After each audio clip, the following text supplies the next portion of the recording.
touch, but there's a way of being in the present moment of conscious touch that really takes things to another level. And this, you feel that in your feelings? Isn't that divine?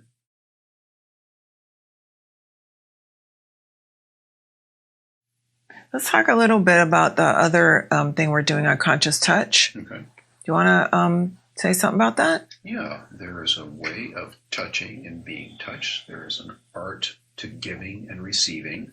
And a lot of people think, well, yeah, I'm touched and I'm hugged and I hug and I touch, but there's a way of being in the present moment of conscious touch that really takes things to another level. And this has to do with being in the present moment, has to do with being embodied, it has to do with intention.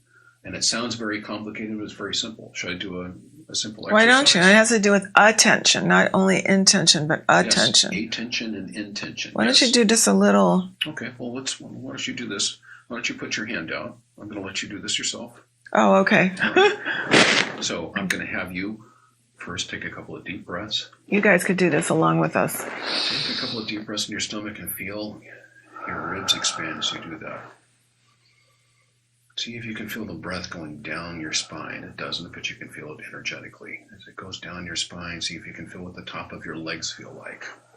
If there's any tension in the arches of your feet, you can let your shoulders and neck just drop and relax. You feel that tension behind your knees starting to relax. You feel that your chest, you feel your shoulder blades relaxing. You feel those muscles between your shoulder blades just softening a bit and letting your shoulders drop even more.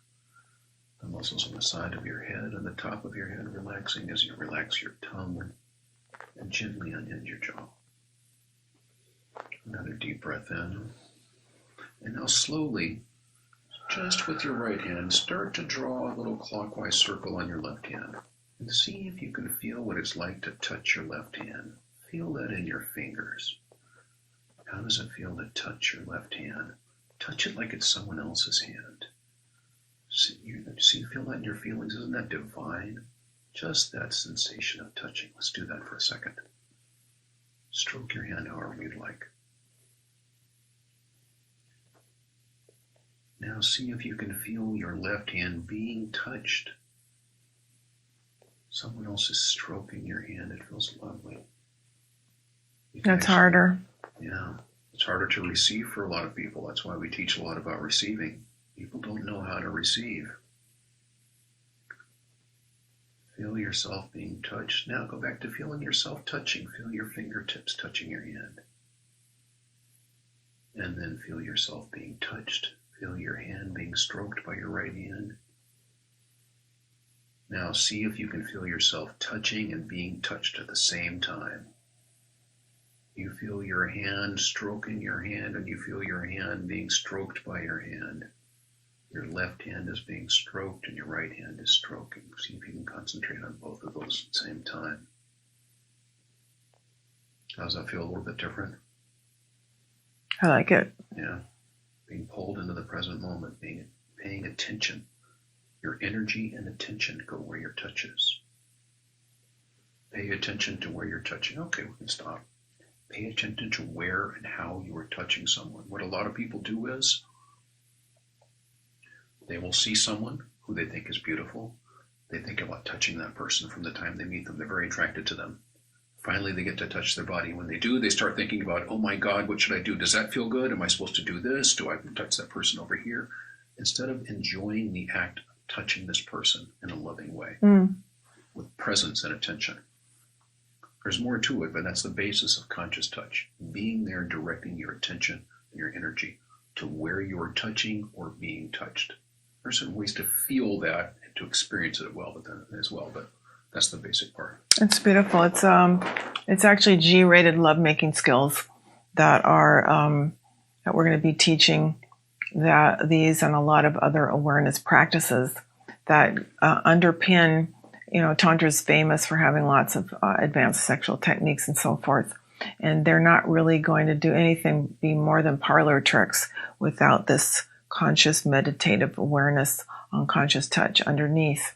And if you do learn these basic practices, all lovemaking will be transformed.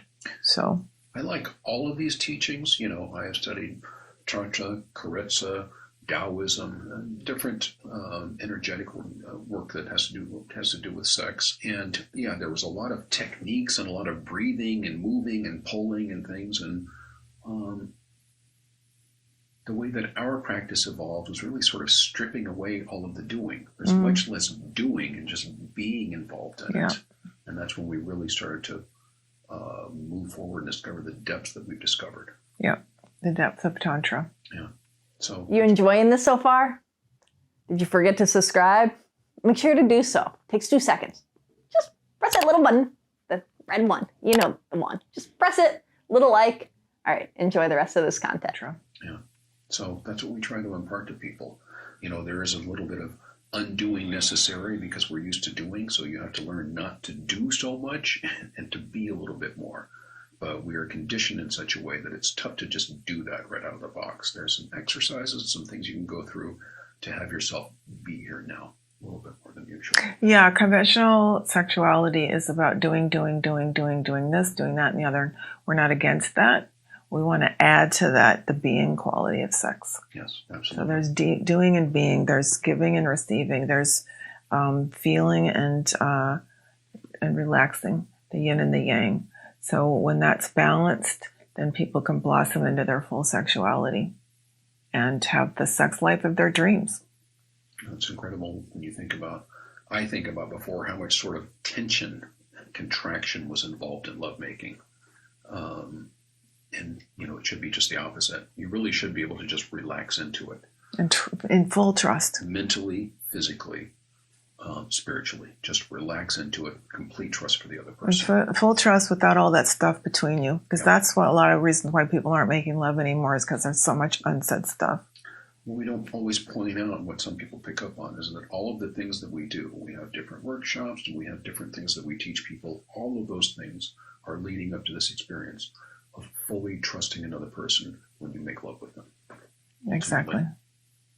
Yeah, we're very sex positive. Yes, absolutely. If you like this content, make sure that you like, subscribe, and comment below. And we also have an amazing link right there for some cool product. I know you want to check it out. I know you want to click it. Go ahead. Come on. You can do it. All right, until next time, have a beautiful, blessed day.